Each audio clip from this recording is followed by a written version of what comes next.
Hello YouTube, Shadow Hero 90 here. As you can already tell, I've been doing this show for about 3 years at this point, and in addition to the reasons as to why I do this, which I brought up last year, I am now actually going to state a few more reasons why I do this. One of which is that the portrayal of men in movies and TV is essentially toxic. And I mean really toxic. Men are... To be honest, I can't believe that I'm one of the only very few people who legitimately thinks that this kind of portrayal is not only toxic, but completely unfair. Second of which is the fact that these cartoons are aimed at kids, and they do not send a good message. Most of the time, a lot of these shows are role model shows, and the characters exist for the sole purpose to be imitated, and yeah, in doing so, you send some really horrible messages. And the last possible reason I could think of is that not this, but all these shows are pushing a political agenda. To be more precise, the political agenda comes in the form of a princess character whose initials are J and B. I'm pretty sure you can figure out who I'm talking about on those initials alone. But yes, a lot of these shows, and to extension, a lot of these role model shows, are pushing a political agenda. And as a white heterosexual man, I really don't want kids being indoctrinated because it could lead to a bad future. In fact, I really hope some really smart boy sees this show and it actually gets him thinking about sexism, and it causes him not to be indoctrinated to the feminist agenda that a lot of TV shows, cartoons, and movies are pushing. Especially a certain movie that will go unnamed that used a princess character whose initials are J and B to push their political agenda.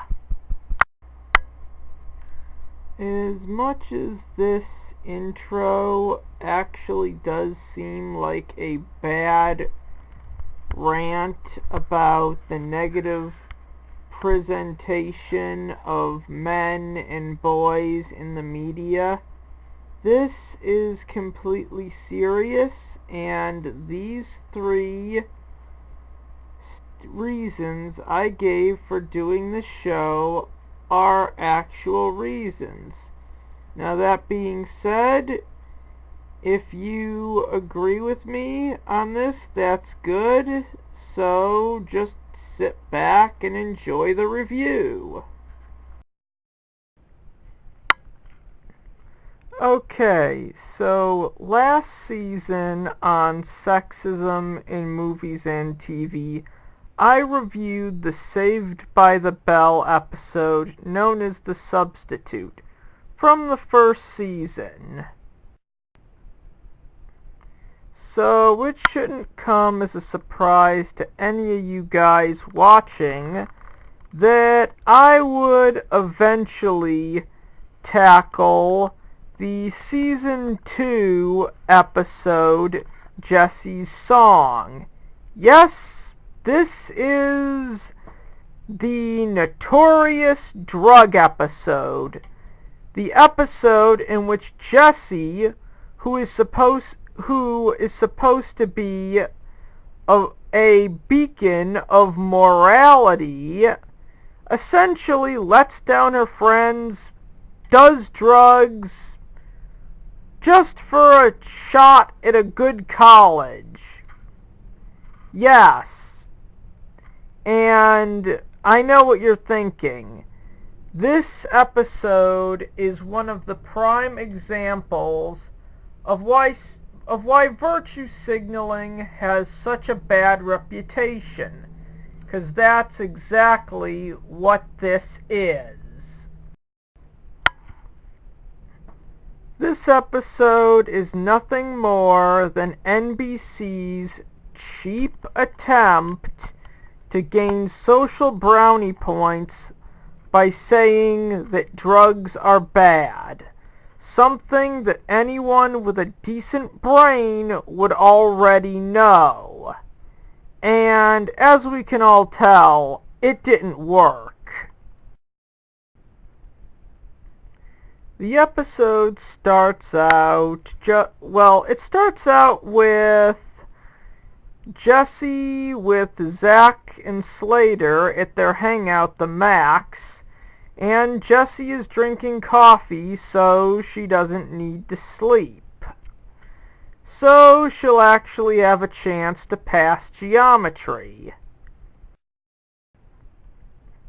Kelly and Lisa show up and tell Jessie to get some rest because she's stressing herself out.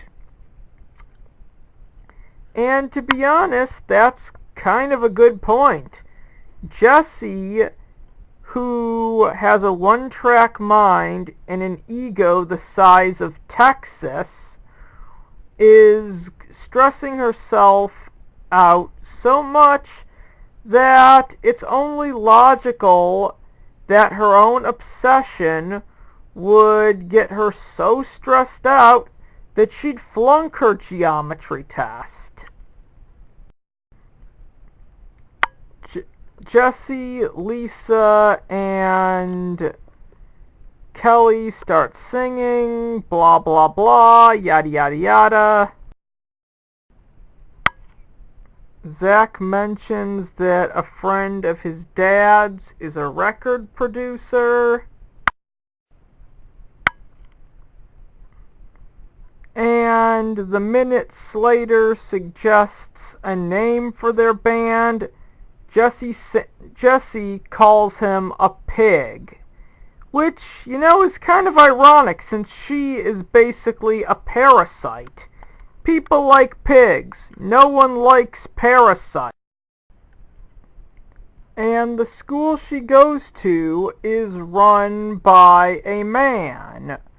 Weird that she never had any problems with this, especially since later in the episode, she kind of gets into an argument with him, and this is the only episode where Principal Belding is something more than a moron. He's actually smart in this episode. Oh, yeah, and then there's the fact that the class that Jessie wants to pass so badly is also taught by a man, which is also hypocritical of her. In all fairness, I can't believe they haven't done an episode, they never did an episode of this show where Jessie gets repulsed by this, leaves her school to go to a school run by a woman, it blows up in her face, and then she has to come back to her old school like a dog with her tail tucked between her legs. Zach agrees to be their manager and says they'll make a fortune. And it goes about as well as you'd expect. And then, in the geometry class, Jessie gets a C, and believe me, this will not go over well. Yeah, as you can see here, Jessie's greed and her fragile little ego cannot handle getting a C on a geometry test because she thinks that will somehow not allow her to get into Stanford. Slater agrees to help Jessie study, blah blah blah. Zach disguises, what's his name? Oh yeah, Screech, and sends him into the girls' room to record the girls singing. Now here's something I want to point out. If Jessie, in universe, had any chance of getting into a school like Stanford, she would actually have been smart enough to point out that that was Screech in disguise. But since she can't, it should be painfully obvious. Whether or not she passes the geometry test or not, she will not get into Stanford. Slater is helping Jessie study, and then Zach breaks into her bedroom to tell her what he did. Originally, she gets pissed off and says this is a violation, which in itself is indeed a massive contradiction. In an earlier episode of Saved by the Bell, titled House Party, which, yes, I am going to cover, Slater does tell Jessie that they're having a guys' night in. Knowing this, the four bitches essentially spy on them, laugh at them, and cause property damage of a statue of Elvis. She's basically just being a hypocrite, 'cause as shown in the episode House Party, she is just as she's equally guilty. In fact, her actions were actually worse, as she was spying on them, laughed at them, and her jackassery indirectly led to property damage. And I don't really think she cared that the producer liked her because of her deranged obsession. Okay, Slater's on his way out, and then that's when Jessie tells him about the Keep Alert caffeine pill drugs that she's taking. Yeah, this bitch is on drugs. Because Slater isn't a moron, he actually reads what the pills are made of and makes a good point when he says that they're a lot stronger than coffee. And Slater actually reads what's on the bottle and finds out that they could be habit forming, which translates to addictive, as in drug addiction. But Jessie, being the egocentric pinhead that she is, thinks they'll be harmless and doesn't think they'll affect her at all. And with Slater gone, the monkey goes back to taking drugs, like the idiot she is.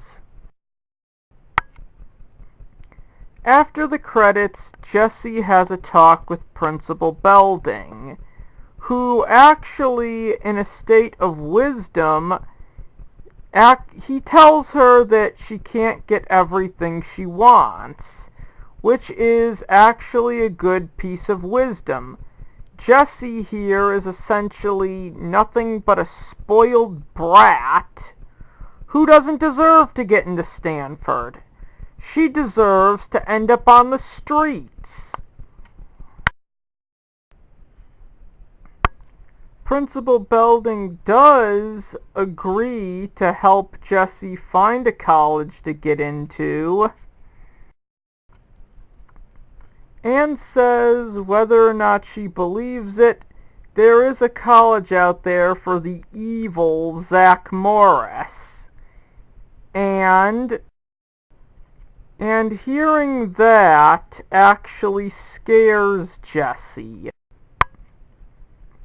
She has a sick fantasy where she ends up at the same college as Zach, even though she technically did end up at the same college as Zach Morris during one of the sequels.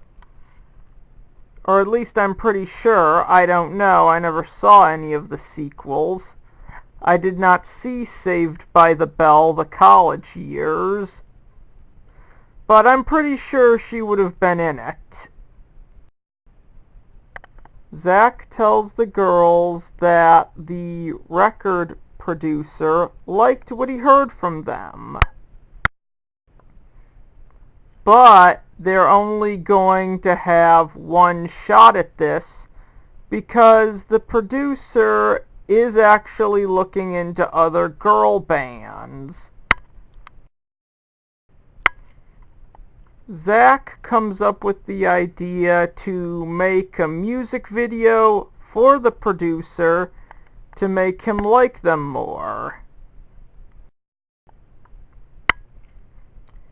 After the music video was made, the recording company loved it. And they want to see a live performance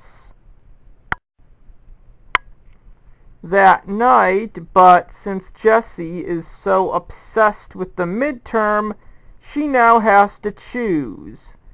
Follow her buffoon feminist path and let down all her friends when they're counting on her, or essentially get a chance to ace the midterm, which won't even guarantee that she'd get into Stanford. Because I know from watching this crap series that she thinks she gets she thinks she's school valedictorian, but Screech is actually the one to be school valedictorian, and he actually just let her win. While going to borrow a pen in Jessie's backpack, Slater actually finds the caffeine pills and questions Jessie on it.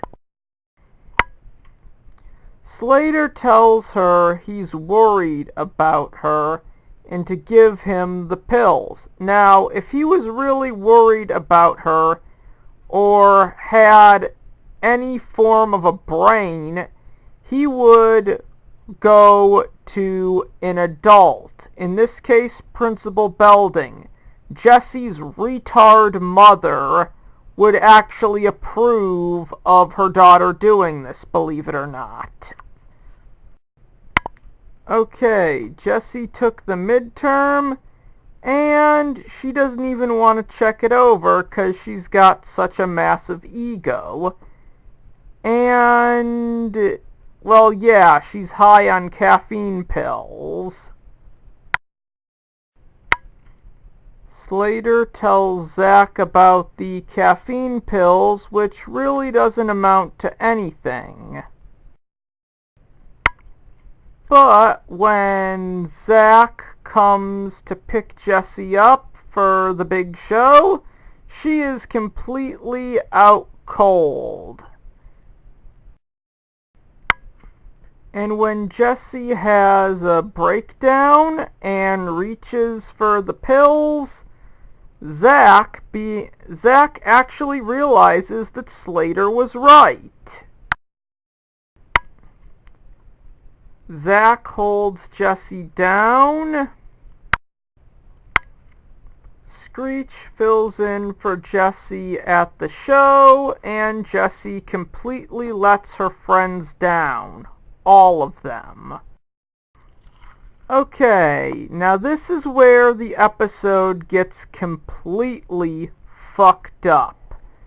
If the morons at NBC actually knew what they were doing when writing this, it wouldn't have ended the way it does now, with Jessie going to counseling with her mom for her drug addiction and ending it on a joke about how Zach learned he couldn't be good at everything the first time he got all C's on his report card. No, this is actually one of the reasons why virtue signaling has the horrible reputation that it does. You see, here's a good ending for this episode. If this episode actually had a decent ending, it would have ended with Jessie finding out that Stanford turned her down, and all her friends essentially telling her they don't want anything to do with her. And it would end with her getting into a shit college with no friends whatsoever. This episode is a PSA on drugs, and it clearly didn't work out. Because here's what the episode was telling impressionable kids in the 90s. You can do drugs, let down your friends, and you will get your happy ending. It doesn't matter. And that's not exactly... Well, yeah, that is why this episode is so fucked up. Another cartoon to do this in the 1990s, and yeah, I know that I'm comparing Saved by the Bell to Tiny Toons again, as in they did a plot line similar to this, and like Tiny Toon, well, yeah, Tiny Toons did it way better than Saved by the Bell could, even though that show was meant to be taken more seriously. In the episode One Beer, Buster, Plucky, and Hampton in the episode One Beer took a plot line similar to the Saved by the Bell episode Jessie's Song and did it 10 times better. The episode featured Buster, Hampton, and Plucky getting drunk after having their first beer, then driving drunk to their deaths. I mean, I know they reveal it all to be a cartoon at the end, but the characters essentially revealed the dangers of drunk driving and showed that it has consequences. The Saved by the Bell Season 2 episode, Jessie's Song, essentially taught kids that nothing bad comes from doing drugs, and that is a really fucked up moral. And just for the record, this will not be the last time I review an episode of this piece of crap.